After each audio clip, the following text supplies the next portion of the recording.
actually, I benefited from it because I remember as a little boy, a smaller boy, the trucks coming down the street in front of Dunbar Grade School, elementary school in Muskogee, Oklahoma, and there were white men on these trucks, and they stopped, and the trucks were full of apples, and we were told by our teachers, go out and get the apples. So we went out, we didn't have anything to get the apples in, so we emptied the waste baskets that we had of the papers that had been in the waste basket, and then we rushed out in front of the school and got apples in the waste baskets. And we filled those waste baskets up.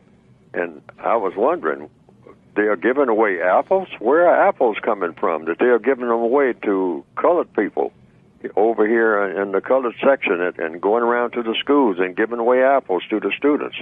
And we were always hungry. Yes, sir. So we took those apples, but they said, well, they come from President Roosevelt. That's what we called him at the time. And and to me, there was only one president, and that was President Roosevelt. During my era, because he served those lengthy terms. Yes. And so, me being very young, I didn't think that there would ever be another president. When I thought of a president, when you say president, you meant President Roosevelt. That's how we pronounce it. Okay. And so President Roosevelt is giving us these apples.